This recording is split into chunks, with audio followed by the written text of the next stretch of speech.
جدودي كلهم رحاليون وعيساويون وبهاليون.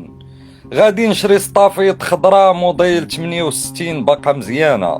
ندير فيها بيت النعاس اللور، وطواليط عبارة عن ثقب خفيف الساسي ديالها، وبوطة زرقاء بفخار ديال الحديد، ومقراج ديال النحاس، وصينية ديال النحاس قد الخبزة ديال الزرع،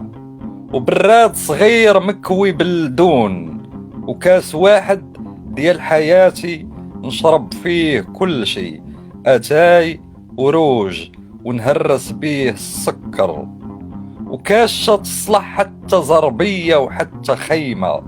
وجويجة بالبارود ديالها، وسلهام نلبسو في الليل، وصندوق ديال السويهلة، وموس بنقشة وزرواطة، وكلب كبير كروازي نربيه في السطافيط.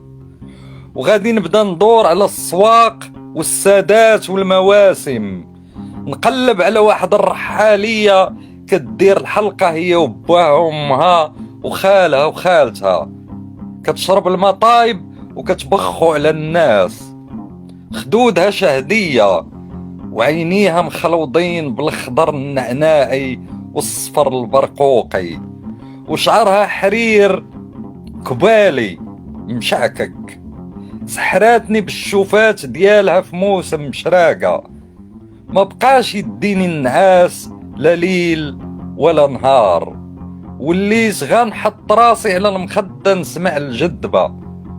وتوقف عليا لاوية بوسكة على عنقها، كتقول لي نوض تحضر،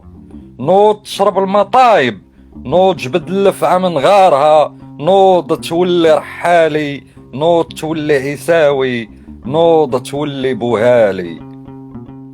دابا ارتاح خاطري المهول ملي عمرت السطافيط بالباجاج، وعلقت فوقها علام خضر ديال الشرفة وديماريس، وفي المسجلة أغنية ديال الجدبة، وحازم راسي وكندور من موسم لموسم ومن حال لحال.